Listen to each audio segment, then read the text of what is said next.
Le 2 décembre dernier, un attentat a été perpétré près du pont Bir Hakeim à Paris par un franco-iranien condamné en 2018 à 4 ans de prison ferme. Sorti de prison en mars en 2020, cet attentat pose la question du suivi des terroristes sortant de prison pouvant présenter le risque d'un nouveau passage à l'acte. C'est le ministre de l'Intérieur, notamment, bien sûr, Gérald Darmanin, qui a souligné cette affaire et qui a dit que c'était une des priorités si on voulait juguler le terrorisme. Alors, doit-on les enfermer, puisque 486 terroristes islamistes sont aujourd'hui en liberté? Avant de débattre, on regarde ce recap.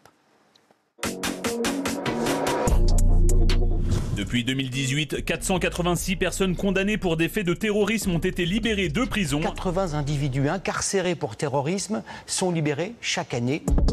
Un nombre qui en inquiète certains, alors que plane dans l'Hexagone un climat hostile où le nombre de fichés S pour islam radical serait en augmentation. Les Français, ils ont une appréhension tout à fait légitime devant la menace terroriste, dont j'ai plusieurs fois dit sur votre plateau qu'elle était extrêmement présente. Et hier, le ministre de l'Intérieur, Gérald Darmanin, s'est montré préoccupé par les futures sorties de ces prisonniers pour terrorisme, en affirmant que le nombre d'islamistes condamnés ne cesse d'augmenter. La menace terroriste issue du milieu carcéral constitue un immense défi. Mais alors, comment ces détenus sont-ils surveillés à la sortie de prison? 486 terroristes islamistes libérés depuis 2018. Doit-on les enfermer? Merci d'être là. Je remercie Antoine Armand d'être avec nous, député Renaissance. Merci d'être là. Ça nous fait très plaisir de vous recevoir pour la première fois. C'est le député en vogue. Ouais. Je peux vous dire. Tout le monde en parle. Et Laurent Jacobelli, c'est la première fois que vous venez aussi? La deuxième. Deuxième, je vous avais pas vu la première fois. Vous êtes passé, je ne vous ai pas vu. Merci en tout cas d'être là, député RN. Merci d'être là. Alors, quelle est la solution? On va en parler. Et surtout, doit-on les enfermer? Gilles Verdez, bien sûr, non, on le savait. Voilà. Après, les autres parleront, bien entendu. On leur âme et conscience. Juste, je voudrais avoir Antoine Armand. Ce serait quoi la solution sinon? Parce qu'on voit que cette solution, en fait. La solution, les terroristes qui sortent de prison. D'abord, ils sortent de prison parce qu'on les a arrêtés. Parce qu'on agit, parce qu'on les attrape, parce qu'on les punit. Et je le dis parce qu'on parle des attentats, c'est normal, ça nous choque, ça nous bouleverse tous. Moi, je voudrais vous donner un chiffre. 43. 43 attentats déjoués depuis 2017. 43 fois, des familles n'ont pas été endeuillées. 43 fois, on n'a pas eu à faire des marches, à se dire qu'on ne restera pas contre les terroristes. Pourquoi? Parce qu'on se bat, parce qu'on agit, parce qu'on arrête les types. Et quand ils sortent de prison, qu'est-ce qui se passe? Ils ne sont pas lâchés dans la nature et c'est fini. Ce qui se passe, c'est qu'on les suit. Ils sont fichés, ils sont suivis et les attentats, ils sont déjoués. Alors bien sûr, il y a des attentats, mais pourquoi il y a des attentats? Parce qu'il n'y a pas de risque zéro. Il n'y a aucun pays dans le monde où il y a le risque zéro. Alors, Darmanin dit que c'est une priorité. On peut le comprendre, mine de rien. Laurent Jacobelli, pour vous, il faut les enfermer? Écoutez, la plupart, évidemment. Gérald Darmanin, il a dit qu'il fallait s'habituer à vivre avec le risque terroriste. Non, on ne va pas s'habituer à ça. On ne va pas s'habituer à ce que des bombes humaines soient parmi les gens. Vous avez parlé de l'attentat du 2 décembre avec un touriste allemand qui a été tué par un type. Il a été arrêté en 2016 parce qu'il prévoyait une attaque terroriste dans le quartier de la Défense à côté de Paris. Il a fait 4 ans de prison, 4 ans seulement. En 2020, il sort, il va lui-même à la police en disant qu'il a des contacts avec les terroristes de Samuel Paty. Il rentre chez lui. Sa mère va à la police en disant qu'elle est inquiète parce que son fils est en train de repartir en vrille. Rien ne se passe. Alors, j'entends ce que vous dites, mon cher collègue, mais si on reste comme ça, demain, ça va être terrible. Vous dites qu'ils sont surveillés en sortant. Aujourd'hui, il y a 10 000 fichés pour terrorisme, pour risque terroriste. Il y en a la moitié pour risque terroriste islamiste. Est-ce que vous savez combien il y a de personnes pour les surveiller? 5 000. Donc on est dans un état où c'est plus tenable. Donc ce qu'il faut, c'est une rétention de sûreté. Quand le gars il a fait sa peine de prison, on évalue, un juge évalue. S'il est encore dangereux, il reste en prison. Il faut protéger nos concitoyens. On est là pour ça. Et puis aussi, renvoyer chez eux les terroristes étrangers. Ça libérera du temps au service de renseignement pour surveiller ceux qui sont là. Mais si on ne fait rien, mon cher collègue, ça va être à nouveau des morts. Parce qu'il y a aujourd'hui, en France, des bombes humaines qui se baladent en liberté sans aucune surveillance. Si vous êtes satisfait de la situation, nous, on ne l'est pas. Antoine Armand. D'abord, c'est le budget qu'on a soutenu, que vous avez refusé, qui a permis d'embaucher 1000 policiers. 1000 policiers sur le terrain. On agit. Moi, j'ai une question à vous poser, très simple. Combien d'attentats le RN a-t-il déjoué? Combien de morts vous avez évité? Combien de terroristes vous surveillez? Parce qu'il y a quand même un moment, c'est des choses sérieuses.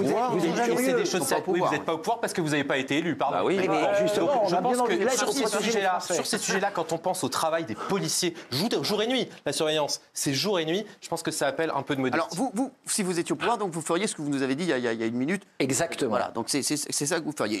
Gilles Verdez, j'aimerais bien savoir pourquoi vous dites non.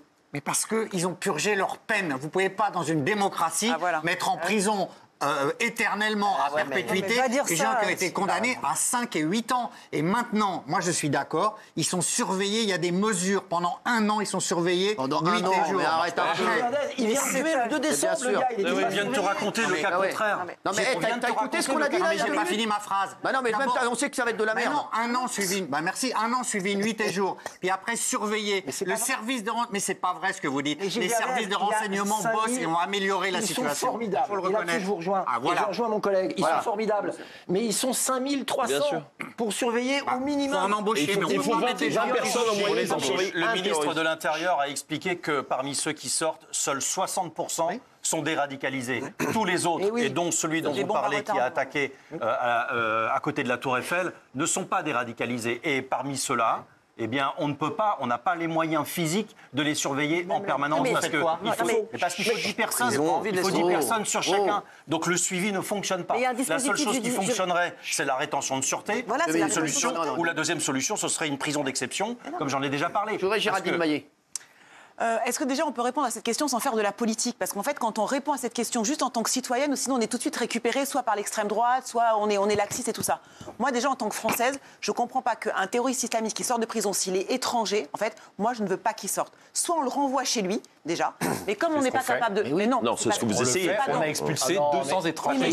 Dernièrement, dans le fait. Mais pardon, vous pouvez pas dire dans l'actualité dernièrement, malheureusement, les OQTF qui devaient partir, ils étaient toujours là. On nous oblige parfois à les reprendre. À partir du moment où ils peuvent pas partir, on les enferme. Excusez-moi, moi je sais pas si je suis droite ou de gauche, mais ça me paraît juste normal. Et s'ils sont français, donc s'ils sont pas étrangers, et si ce sont des terroristes islamistes, est-ce qu'on a les moyens concrètement de surveiller ces gens H24 Mais madame, avec je vais vous dire quelque chose. Je vais vous dire quelque chose de très simple. Je vais vous dire quelque chose de très simple. Parce que l'état de droit doit évoluer. Je vais vous dire quelque chose de très simple. Il y a des pays. Est-ce que vous pouvez nous dire quelque chose de très simple? Il y a des pays où on enferme tout le monde.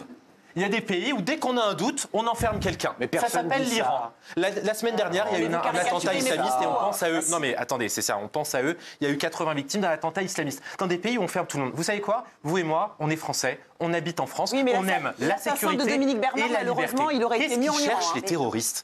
Ils cherchent à tuer des gens, mais pourquoi? Pourquoi ils cherchent à tuer des gens? Pour nous faire peur, pour mettre le chaos et pour qu'à la fin, on rogne nos propres libertés. Mais en tant que citoyenne, c'est pas normal que j'ai peur. Mais si, mais ce que je vous dis, c'est que ça ne nous empêche pas de réfléchir et de respecter notre droit. Mais c'est Laurent Jacobelli, s'il vous plaît. La rétention de sûreté dont je parle, elle existe déjà pour d'autres crimes, notamment pour les crimes sexuels. Donc je ne comprends pas pourquoi, quand un prédateur sexuel est en passe de sortir de prison et qu'on estime qu'il est dangereux, on le garde en prison, mais un terroriste, on est obligé de le libérer. Excusez-moi, ce 2 poids 2 mesures. Il y a ça aussi, mais il y a ça aussi, et vous le savez très bien. Ça existe aussi. Ça existe aussi pour les terroristes. Arrêtez de dire que ce gouvernement refuse d'arrêter ces terroristes en puissance, ces bombes humaines, pour le respect des libertés humaines. Parce que quand il a fallu demander aux Français de rester cloisonnés chez eux, quand il a fallu leur demander pendant la crise du Covid d'avoir un papier pour se balader, là vous avez fait une jurisprudence, là vous avez pris une législation d'exception. Vous comparez la protection de la santé des Français à la liberté et au combat contre le terrorisme. Vous nous accusez de pousser les terroristes. C'est ça que vous dites en fait. Vous nous accusez de soutenir les terroristes. On n'a pas les moyens de les suivre. Vous nous disiez une quinzaine de personnes pour suivre chaque personne qui a été libérée, qui est encore radicalisée et qui va passer à l'action. Et quand vous dites on les suit, mais toutes les personnes qui ont fait des attentats au cours des 10 dernières années, elles étaient suivies. Ça sert à quoi de suivre quelqu'un dont j'ai lu quelque part que on sait, la seule question qu'on a, c'est quand est-ce qu'il va agir. On sait qu'il va agir, donc avant qu'il agisse, faut l'emprisonner.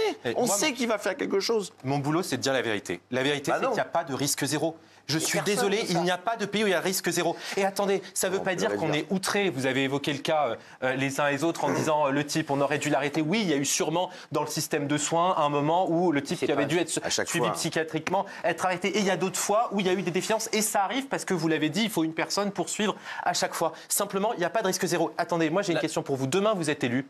Il n'y aura plus d'attentats en France? Plus jamais? J'ai jamais dit ça. Et ben voilà. Je peux vous dire, voilà. Par contre, je peux vous dire quelque chose. On fera le maximum et on fait le maximum. Ces gens on le fait déjà. Qu'ils ne soient pas libres. Je vais vous dire encore sur ce terrorisme. On le fait déjà dans le cadre du droit. Ce terrorisme du 2 décembre, la prison de Fresnes a déclaré qu'il était encore dangereux. Et il est allé dehors. C'est là qu'il y a quelque chose que les Français ne comprennent pas, et que il nous était ne surveillé. comprenons pas. Si demain, il y a quelqu'un à l'entrée du studio qui dit qu'il veut vous faire du mal, on ne va pas le laisser rentrer dans le studio. Enfin, j'espère, Cyril. C'est la moindre des précautions. On doit ça à nos concitoyens. Mais on le sait déjà qu'il y en a 70 qui vont sortir en 2024 et en 2025. On le sait déjà. Raymond? Moi, j'aurais pu mettre oui. C'était facile de mettre oui. Mais moi, je mets non parce qu'on été libérés de prison depuis 2018. Doit-on les enfermer? Moi, je les aurais même pas laissés sortir. Oui, c'est pour ça que je mets non. Je les aurais même pas laissés sortir. Maintenant que vous voulez les laisser sortir. Tout à l'heure, il parlait pour la pédophilie. Non, pour moi, c'est la même chose. Eh ben, la justice est mal foutue. Pour moi, c'est la même chose. C'est la même chose que la pédophilie. J'entends. On va les suivre. On va suivre 10 gars, 10 policiers qui vont suivre un mec parce qu'on l'a laissé sortir de prison parce qu'il a fait du terrorisme. Si tu as fait du terrorisme, il n'y a pas de retour. Il n'y a pas de retour. C'est fini. Parce qu'il y a Gilles Verdès qui a dit qu'il a purgé sa peine. Non, il n'a pas purgé sa peine. C'est un aller simple. Le génie. Attendez, maintenant que vous me demandez. Le génie de la LFI, de l'ami de Gilles. C'est pas mon ami, mais c'est ton ami.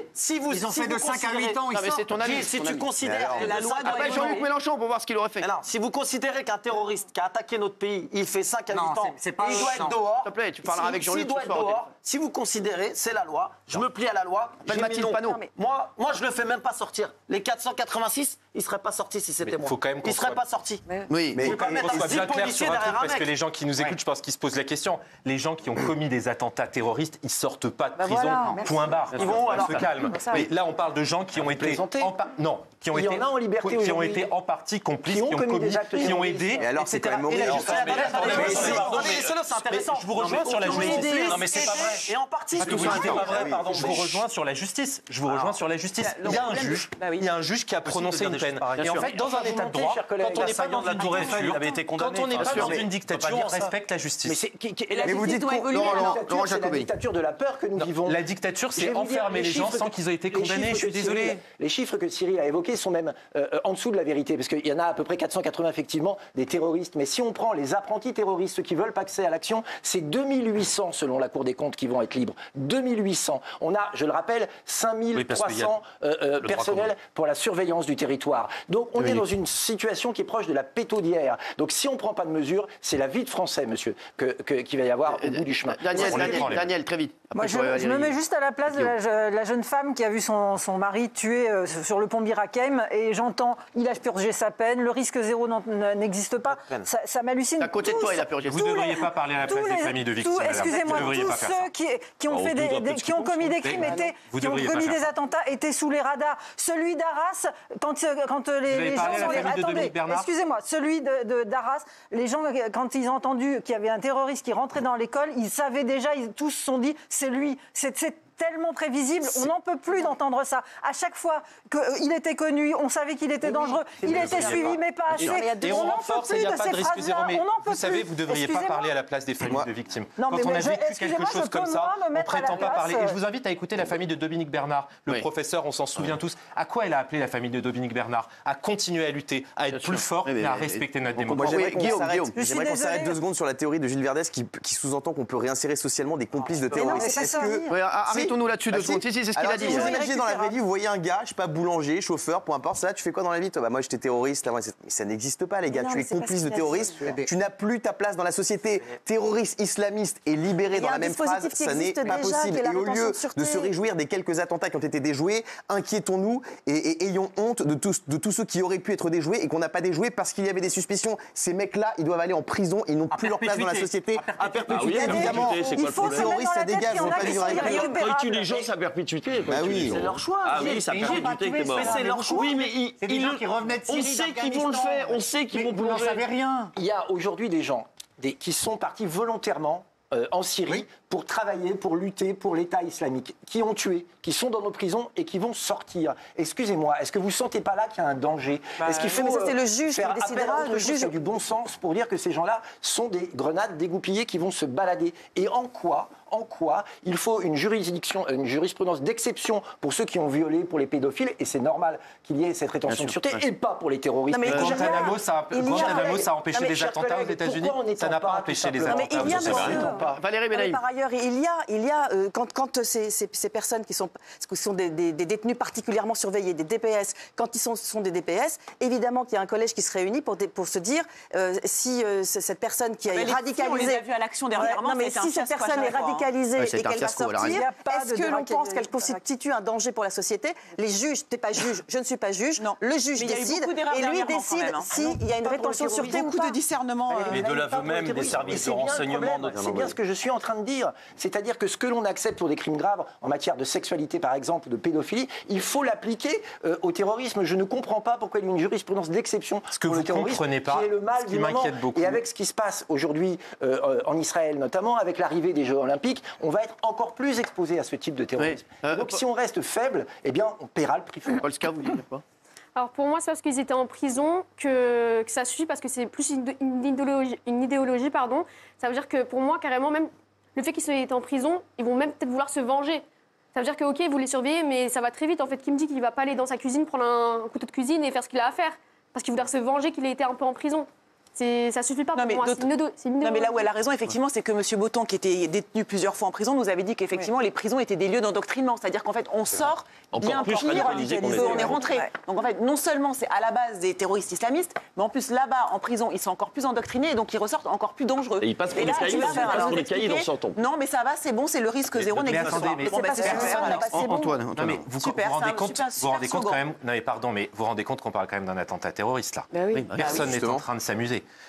On parle de gens qui jour et nuit surveillent des personnes qui n'ont pas été condamnées parfois, qui se dissimulent, on le connaît les techniques, qui essayent de préparer des actions, qu'on essaye d'attraper et sur lesquelles on essaie d'avoir des renseignements pour agir. Quand on embauche 1000 policiers cette année, 1000 policiers l'année prochaine, c'est à ça que ça sert. Et ça, les gens, ils devraient juste dire, mais vous parlez de ceux qui sont utiles et on avance. Oui, alors je dis pas qu'on a tout bien fait. Personne ne dit ça. Mais en fait, juste imaginez, demain, vous êtes au pouvoir. Vous allez dire quoi? Avec moi, il n'y aura plus d'attentats? Plus jamais? C'est pas sérieux. On a plus de temps. Dernier mot pour Laurent Jacoboni. On ne peut pas faire comme si la situation était normale et habituelle. Le risque, il est très fort. Donc oui, effectivement, rétention de sûreté. Et oui, expulsion immédiate des terroristes et des radicalisés. C'est pour ça qu'on a voté la loi immigration. On va voir ce qu'en pensent les téléspectateurs. 94%, bien sûr. Voilà, Gilles Verdès, toujours dans les bons coups. Merci. C'est Guy, les bons tuyaux, lui. Merci beaucoup à Laurent Jacoboni. Merci Antoine Armand, première télé, très bonne. Enfin, chez nous. Franchement, bravo. Merci. Vraiment. Et vous, deuxième télé, autant la première, je n'avais pas remarqué. Autant la deuxième, incroyable. Non, c'est rien. À tout de suite. On se retrouve dans un instant.